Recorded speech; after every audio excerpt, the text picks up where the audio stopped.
नया सवेरा सोमवार से शुक्रवार सुबह 8 बजे डीडी न्यूज पर।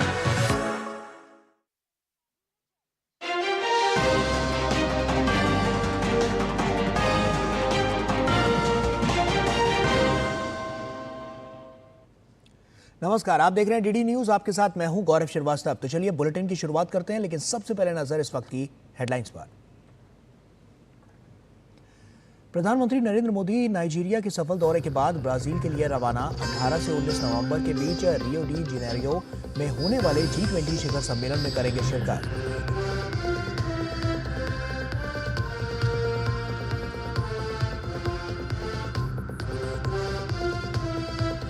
नाइजीरिया के सर्वोच्च सम्मान से नवाजे गए प्रधानमंत्री नरेंद्र मोदी। महारानी एलिजाबेथ के बाद अवार्ड पाने वाले पहले गैर नाइजीरियाई नेता बने। सम्मान को दोनों देशों की दोस्ती और देशवासियों के नाम किया समर्पित।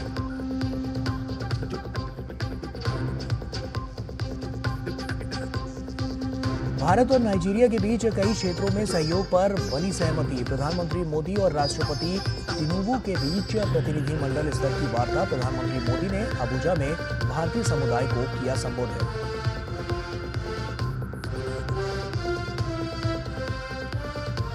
दिल्ली एनसीआर में वायु प्रदूषण के चलते लिया गया बड़ा फैसला। खराब वायु गुणवत्ता के चलते ग्रैब 4 होगा लागू। सोमवार सुबह 8 बजे से लागू होंगे ग्रैब 4 संबंधी प्रतिबंध।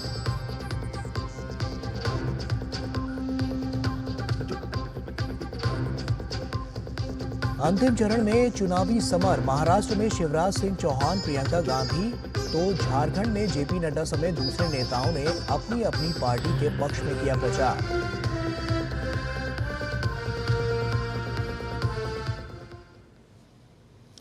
और आइए बुलेटिन की शुरुआत करते हैं। प्रधानमंत्री नरेंद्र मोदी नाइजीरिया के सफल दौरे के बाद ब्राजील के लिए रवाना हो गए हैं। प्रधानमंत्री मोदी 18 से 19 नवंबर के बीच रियो डी जेनेरियो में होने वाले G20 शिखर सम्मेलन में शिरकत करेंगे।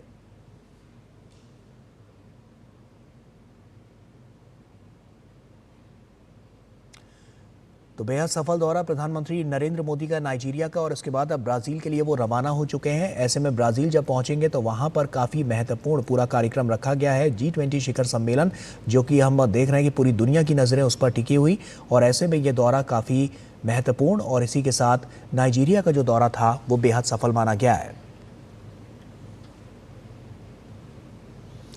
18 से 19 नवंबर के बीच ब्राजील के रियो डी जेनेरियो शहर में इस साल G20 शिखर सम्मेलन का आयोजन होने जा रहा है, और इस सम्मेलन के दौरान दुनिया के कई राष्ट्रीय अध्यक्ष मौजूद होंगे।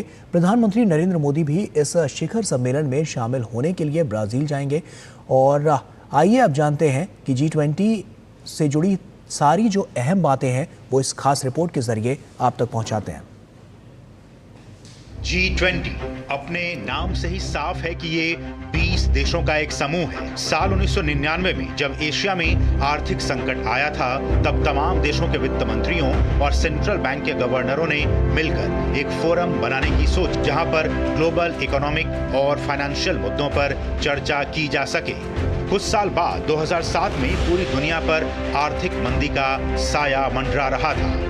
ऐसे में G20 के लेवल को और ऊपर उठाया गया। इसे वित्त मंत्रियों के लेवल से ऊपर उठाकर हेड ऑफ स्टेट के लेवल का बना दिया गया।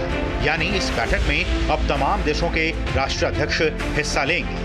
इस तरह से G20 की पहली बैठक साल 2008 में अमेरिका के वॉशिंगटन में हुई। अब तक इसकी कुल 18 बैठकें हो चुकी हैं। ब्राजील इसकी 19वीं बैठक की मेजबानी करने जा रहा है। वैसे तो इस ग्रुप का फोकस अर्थव्यवस्था से जुड़े मुद्दों पर चर्चा करना रहा है, लेकिन वक्त के साथ इसका दायरा बढ़ता रहा। इसमें टिकाऊ विकास, स्वास्थ्य, कृषि, ऊर्जा, पर्यावरण, जलवायु परिवर्तन और भ्रष्टाचार विरोधी जैसे मुद्दे भी जुड़ते चले गए। इस ग्रुप की ताकत इसमें शामिल देशों के नाम जानने से ही पता लग जाती है। G20 ग्रुप में 19 देश अर्जेंटीना, ऑस्ट्रेलिया, ब्राजील, कनाडा, चीन, France, Germany, Bharat, Indonesia, Italy, Japan, Republic of Korea, Mexico, रूस, सऊदी अरब, दक्षिण अफ्रीका, तुर्की, यूनाइटेड किंगडम और अमेरिका शामिल हैं। इसके साथ इस ग्रुप का 20वां सदस्य यूरोपियन यूनियन है। वहीं अब पीएम मोदी की पहल पर अफ्रीकन यूनियन को भी G20 में स्थायी सदस्य के रूप में शामिल कर लिया गया है। इस सम्मेलन के दौरान लिए गए फैसलों को मानने की कोई कानूनी बाध्यता नहीं होती। ये आर्थिक रूप से ताकतवर देशों का एक ग्रुप है, इसलिए यहाँ लिए गए फैसलों से इंटरनेशनल ट्रेड काफी हद तक प्रभावित हो सकता है। इस बार G20 की थीम की बात की जाए तो वो है एक न्यायपूर्ण दुनिया और एक टिकाऊ ग्रह का निर्माण। वहीं मुद्दों की बात की जाए तो ब्राजील ने इस सम्मेलन के लिए 3 सूत्रीय एजेंडा घोषित किया है। पहला, भूख, गरीबी और असमानता से निपटना। दूसरा, सतत विकास के 3 आयामों आर्थिक, सामाजिक और पर्यावरणीय पर ध्यान केंद्रित करना। और तीसरा, वैश्विक शासन में सुधार। उम्मीद की जानी चाहिए कि इस शिखर सम्मेलन के जरिए निहित उद्देश्यों को हासिल कर पाने में सभी सदस्य देश कामयाब हो पाएंगे। असीम मिश्रा, DD न्यूज। और नाइजीरिया के दौरे पर प्रधानमंत्री नरेंद्र मोदी को the grand commander of the order of the niger से सम्मानित किया गया। उन्होंने वहां के राष्ट्रपति बोला अहमद टिनुबू से भी मुलाकात की। प्रधानमंत्री ने पिछले साल भारत की अध्यक्षता में नाइजीरिया को पहली बार अतिथि देश के रूप में G20 शिखर सम्मेलन में शामिल होने पर खुशी व्यक्त की। प्रधानमंत्री नरेंद्र मोदी ने 140 करोड़ भारतीयों की ओर से नाइजीरिया में आई बाढ़ के कारण हुई जानमाल की हानि पर संवेदना भी व्यक्त की। इस सम्मान को विनम्रता और आदर भाव से स्वीकार करता है और इस सम्मान को 140 करोड़ भारतवासियों और भारत नाइजीरिया की गहरी मित्रता को समर्पित करता है।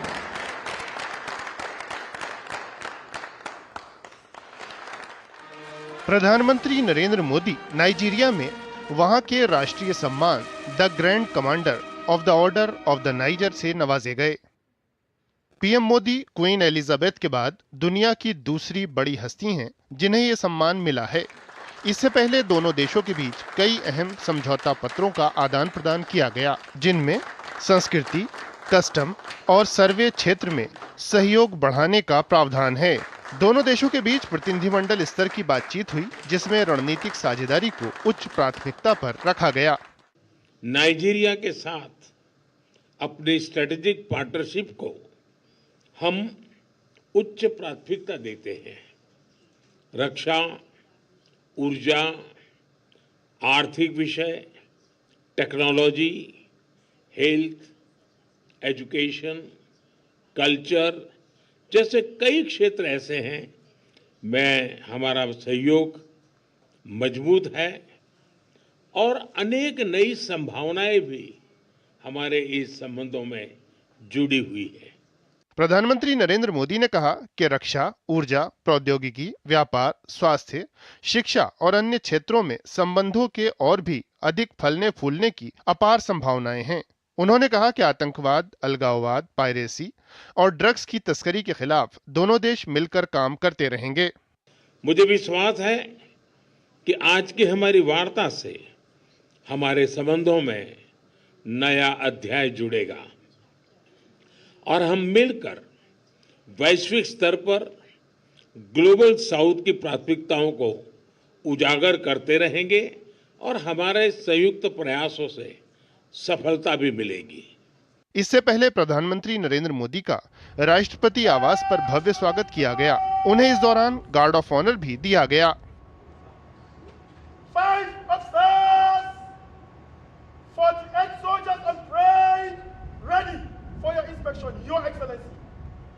गौरतलब है कि प्रधानमंत्री नरेंद्र मोदी ने नाइजीरिया के राष्ट्रपति बोला अहमद टिनुबू के निमंत्रण पर अपने 3 देशों की यात्रा की शुरुआत नाइजीरिया से की। ब्यूरो इनपुट के साथ विशाल बेरिस्टो और सुधाकर दास की रिपोर्ट, DD न्यूज।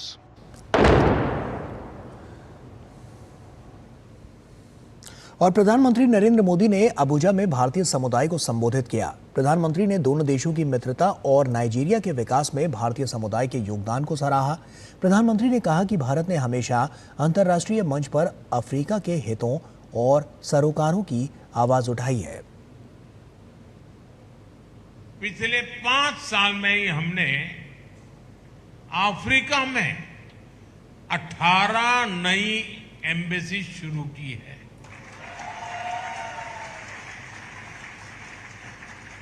बीते सालों में अफ्रीका की आवाज को ग्लोबल प्लेटफॉर्म्स पर उठाने के लिए भारत ने हर संभव प्रयास किया।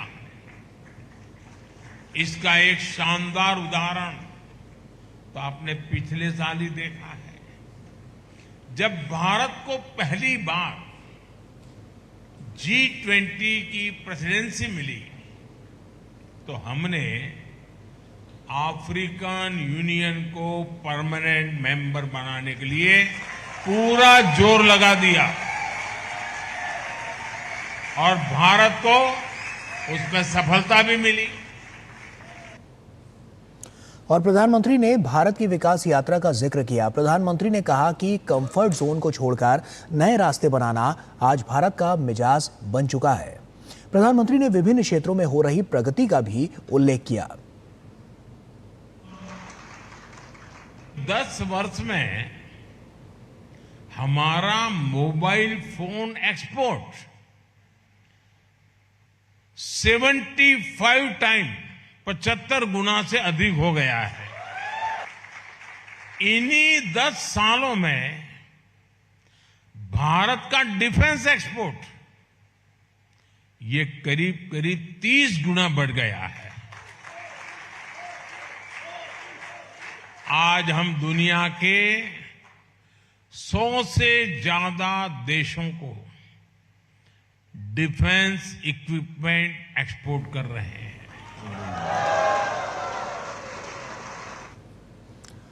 और प्रधानमंत्री ने नाइजीरिया में योग और हिंदी सहित भारतीय संस्कृति की बढ़ती लोकप्रियता को सराहा। प्रधानमंत्री ने कहा कि आज भारत नई रफ्तार से आगे बढ़ रहा है। प्रधानमंत्री ने विकसित भारत का संकल्प दोहराया।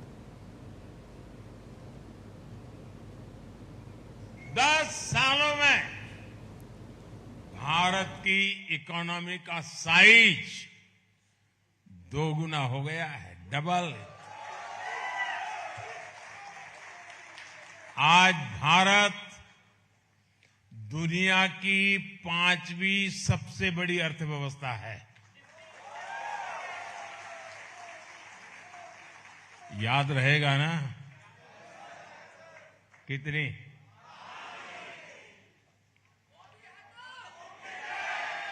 और वो दिन दूर नहीं जब भारत $5 ट्रिलियन की इकोनॉमी बन जाएगा। जब भारत दुनिया की तीसरी सबसे बड़ी इकोनॉमी बन जाएगा। और प्रधानमंत्री ने नाइजीरिया में रह रहे भारतीय समुदाय को जनवरी में देश यात्रा के लिए आमंत्रित भी किया।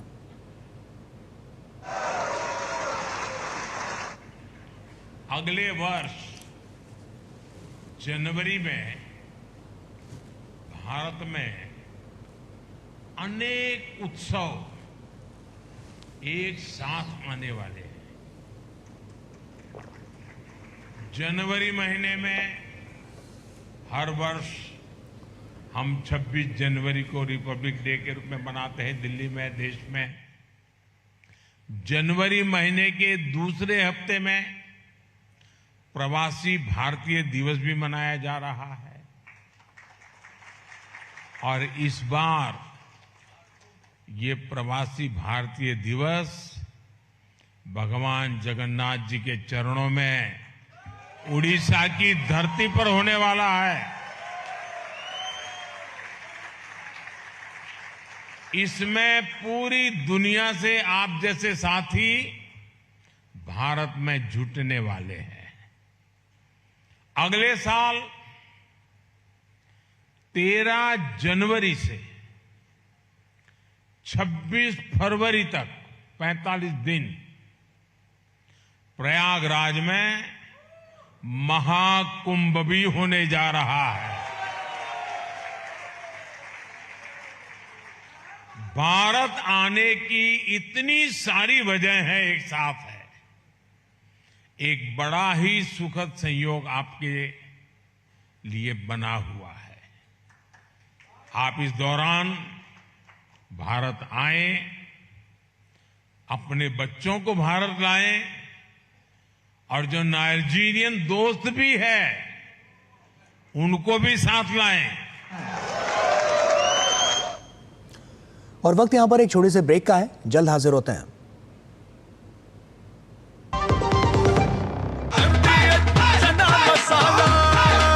अब छोलिया हो या लोबिया, सफेद चने या काले चने, सब कुछ मजेदार बने। मेरी पसंद, मेरी पसंद, मेरी पसंद, मेरी पसंद, हमारी पसंद, हम सबकी पसंद। मजबूत देश का मजबूत सरिया हो गया स्टील। हाय मॉम, फिर से शॉपिंग? बाबूजी, आपने इसे बिगाड़ के रखा। लिमिट में करो तो कुछ बुरा नहीं होता है। बिना लिमिट शॉपिंग करेगी आपके कार्ड पे ऐड ऑन जो है। मैंने तो कार्ड पे लिमिट सेट कर दिया। अच्छा, इसके फायदे ये हैं कि रिस्क कम हो जाता है और अगर फ्रॉड भी हुआ तो तुरंत बैंक को बोल दीजिए, नुकसान कम। दादू, नेक्स्ट टाइम ये pink dress. You are the limit. Limit तो सेट है। आरबीआई कहता है जानकार बनिए, सतर्क रहिए।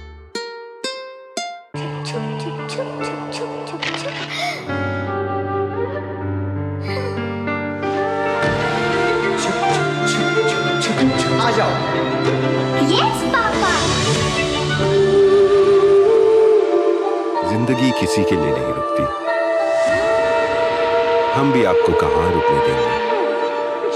जिंदगी के हर मोड़ पर LIC है तो इंश्योर्ड है। LIC, हर पल आपके साथ।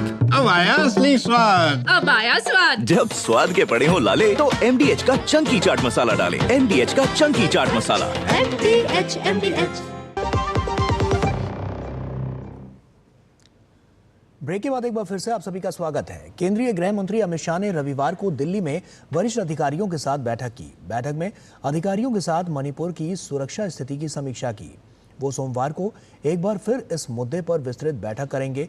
आपको बता दें कि पिछले कुछ दिनों से मणिपुर में सुरक्षा व्यवस्था नाजुक बनी हुई है।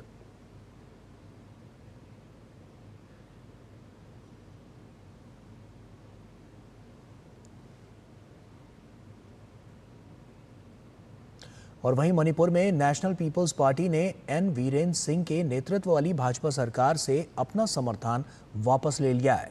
भाजपा अध्यक्ष जेपी नड्डा को लिखे पत्र में एनसीपी प्रमुख और मेघालय के मुख्यमंत्री कॉनरॉड के संगमा ने लिखा है कि वीरेंद्र सिंह की सरकार मणिपुर में संकट को हल करने और हिंसा को रोकने में विफल रही है।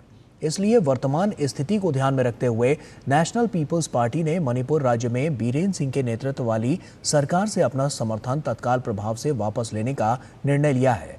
मणिपुर में एनपीपी के 7 विधायक हैं। हालांकि अभी भी राज्य में भाजपा सरकार बनी रहेगी।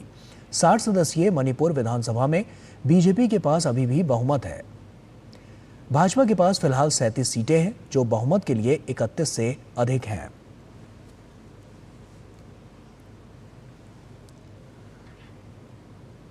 महाराष्ट्र विधानसभा चुनावों के लिए 18 नवंबर को चुनाव प्रचार थम जाएगा। चुनाव प्रचार के अंतिम दौर में पहुंचने के एक दिन रविवार को महायुति और महाविकास अघाड़ी सहित सभी दलों के नेता चुनाव प्रचार में व्यस्त नजर आए। एक ओर केंद्रीय मंत्री शिवराज सिंह चौहान, सीएम योगी आदित्यनाथ ने जनसभाओं को संबोधित किया, तो दूसरी ओर कांग्रेस अध्यक्ष मल्लिकार्जुन खड़गे, उद्धव ठाकरे और तमाम पार्टियों के स्टार प्रचारक जनता से रूबरू हुए। महाराष्ट्र में 20 नवंबर को होने वाले विधानसभा चुनाव के लिए प्रचार अभियान अब अंतिम पड़ाव में है। महायुति और महाविकास आघाड़ी सहित सभी दल मतदाताओं को अपनी ओर आकर्षित करने के लिए भरसक प्रयास कर रहे हैं। इसी कड़ी में केंद्रीय मंत्री शिवराज सिंह चौहान और भाजपा के अन्य नेताओं ने राज्य में प्रचार किया। साथ ही महाराष्ट्र के उप मुख्यमंत्री देवेंद्र फडणवीस ने अपनी विधानसभा सीट नागपुर दक्षिण पश्चिम में आम जनता से मुलाकात के साथ एक भव्य रोड शो किया।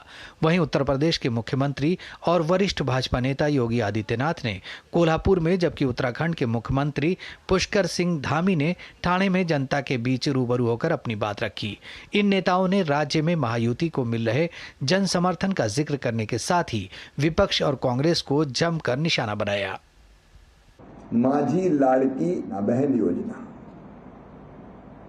ये योजना केवल योजना नहीं है, बहन और बेटियों की जिंदगी बदलने का अभियान है। आधी आबादी को पूरा न्याय है। मल्लिकार्जुन खड़गे जी का गांव 1947 में हैदराबाद के निजाम के रजाकारों ने जला दिया था। खड़गे जी की मां, उनकी चाची, उनकी बहन उसमें जल करके उनकी दुखद मृत्यु हुई थी। जब मैं इसी के बारे में कहता हूं कि बटोगे तो कटोगे,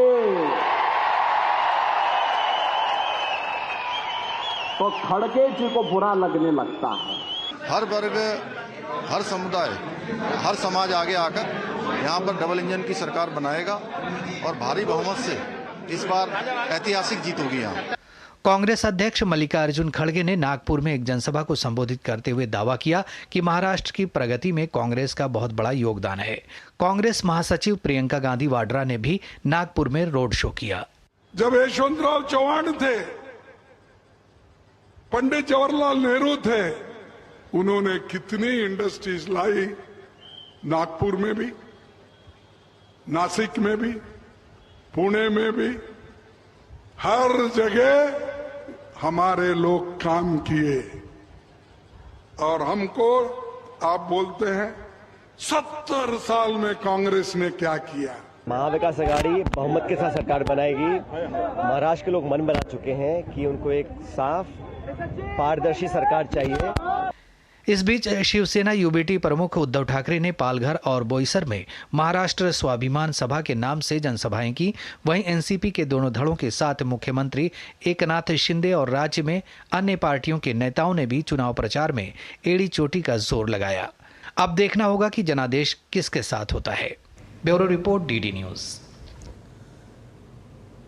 और वक्त यहां पर एक और छोटे से ब्रेक का है, जल्द हाजिर होते हैं। बढ़िया है, प्राकृतिक हल्दी, मिर्ची, धनिया। नहीं, मिर्ची, धनिया, हल्दी, MDH। जब धरती चीर कर निकलता है लोहे का पत्थर और मिलता है मोंगिया के जोश से, फिर तपता है, पिघलता है और बनता है फौलाद। अब होता है सरिया सारी खूबियों के साथ। मोंगिया स्टील, मजबूत देश का मजबूत सरिया।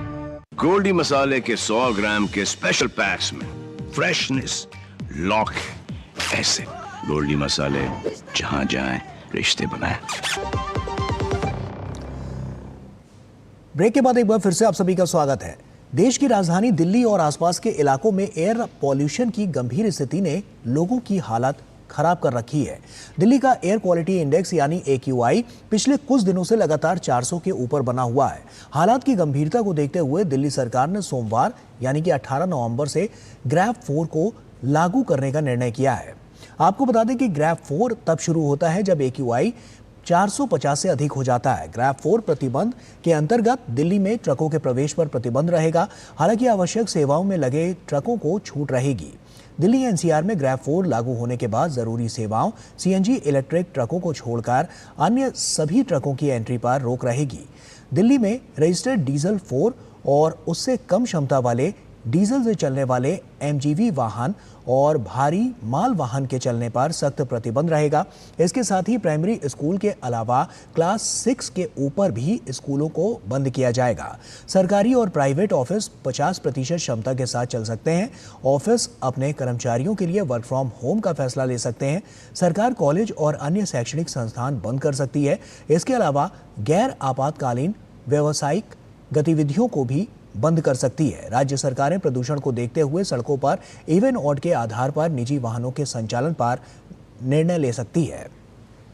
और गिरीश निशाना हमारे सहयोगी हमारे साथ जुड़ रहे हैं। गिरीश, क्या ताज़ा जानकारी, क्योंकि यह साफ तौर पर जिस तरह का हर साल हम देखते हैं, अब की बार भी स्थिति कुछ ऐसी ही दयनीय बनी हुई है। क्या स्टेप अब उठाए जा रहे हैं और साथ ही साथ प्रतिबंध जो लगाए गए हैं वो किस ओर इशारा कर रहे हैं? देखिए गौरव, लगातार दिल्ली के अंदर जो AQI है, वायु गुणवत्ता सूचकांक, वो लगातार खराब होता जा रहा है और इस समय दिल्ली के कई इलाकों में जो है 490 के आसपास AQI पहुंच चुका है, यानी कि दिल्ली की आबो हवा किस तरह की हो चुकी है, इस बात का अंदाजा लगाया जा सकता है कि दिल्ली के अंदर कल यानी कि सोमवार से ग्रैब 4 लागू किया जाएगा। ग्रैब 4 लागू होने के साथ ही दिल्ली के अंदर कई प्रतिबंध भी लगाए जाएंगे। और इसमें सबसे बड़ी बात मैं आपको बता दूं, अभी जो इसमें ब्रेकिंग खबर हम इसमें ये कह सकते हैं कि जो दिल्ली के अंदर तमाम जो स्कूल हैं उसके अंदर हालांकि प्राइमरी क्लास तक अभी तक जो था उनको छुट्टियां दी गई थी, कहा गया था कि ऑनलाइन क्लास रहेगी, लेकिन अभी कुछ देर पहले दिल्ली की मुख्यमंत्री ने भी ये कहा है कि 10वीं और 12वीं क्लास को छोड़कर बाकी तमाम जो स्कूलों की क्लासें हैं वो पूरी तरह से ऑनलाइन रहेंगी। यानी कि अब सोमवार से जितनी भी क्लासें हैं 10वीं और 12वीं को छोड़कर, यानी कि नर्सरी से लेकर 9वीं क्लास और 11वीं क्लास जो है वो सभी ऑनलाइन ये ग्रैब 4 लागू होने के साथ ही दिल्ली के अंदर लागू हो गया है। कब तक रहेगा अभी इसको कोई निर्धारित नहीं किया गया है, लेकिन जिस तरह से लगातार दिल्ली के अंदर वायु गुणवत्ता गिरीश, लेकिन जैसा कि देखा जा रहा था कि पहले से ही इसके लिए तैयारियां शुरू की गई थी, लेकिन अब की बार भी ये नाकाफी साबित हो रही है, तो कहीं ना कहीं दिल्ली सरकार एक बार फिर से फेल होती नजर आ रही है। जी बिल्कुल, आपने ठीक कहा, क्योंकि पहले काफी दिनों से देखा जा रहा था किस तरह से लगातार ये वायु गुणवत्ता सूचकांक दिल्ली के अंदर बढ़ रहा है और दिल्ली की आबो हवा जो है बहुत खराब हो चुकी है। इस समय भी अगर बात की जाए तो दिल्ली के अंदर करीब 10 बजने वाले हैं और दिल्ली की सड़कों पे कह सकते हैं कि 50 मीटर की एक तो धुंध की वजह से नहीं दिखाई दे रहा, दूसरा दिल्ली के अंदर जो पॉल्यूशन है उसने कहीं ना कहीं लोगों का जीना दुभर कर दिया है। ऐसे में जो दिल्ली सरकार को एहतियातन तौर पर कदम उठाने चाहिए थे, शायद उसने देरी की है, क्योंकि अभी जिस तरह से पहले बात की जा रही थी कि ग्रैब 4 लागू होने के बाद ऑड इवन पर भी सोचा जा सकता है, लेकिन अभी तक कोई निर्णय नहीं लिया गया है। जो गिरीश, लेकिन ये जो स्थितियां हैं हमने पिछले साल भी देखी थी, अमूमन ऐसी स्थितियां थी और तब भी इसी तरह के स्टेप उठाने की बात की जा रही थी। अब की बार भी क्योंकि बहुत कुछ नहीं बदला है और ऐसे में हर साल की यही कहानी, क्योंकि बार बार हम देखने को मिलता है कि इस तरह की स्थितियां रहती हैं, सरकार क्यों नहीं ठोस कदम इस पर उठा पा रही है? क्या सबसे बड़ा रीजन नजर आ रहा है?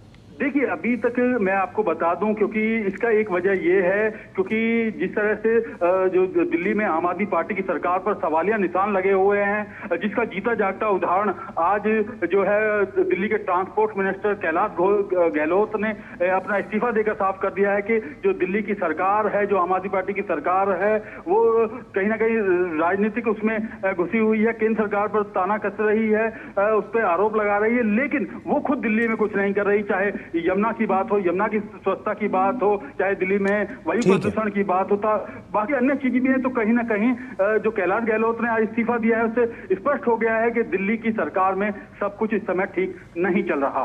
चलिए, बहुत बहुत शुक्रिया गिरीश तमाम जानकारियां हमसे साझा करने के लिए। तो देख सकते हैं कि अब की बार राजधानी दिल्ली में किस तरह की स्थितियां यहां पर नजर आ रही हैं, तो साफ तौर पर यह नजर आ रहा है और ऐसे में आगे की कड़ियां अब किस ओर इशारा करती हुई नजर आ रही हैं और क्या ठोस कदम इस ग्रैब 4 के बाद नजर आएंगे, ये देखने वाली बात होगी। छोटा सा ब्रेक, जल्द हाजिर होते हैं। गोल्डी मसाले के 100 ग्राम के स्पेशल पैक्स में फ्रेशनेस, लॉक, एसिड। गोल्डी मसाले, जहां जाएं रिश्ते बनाएं।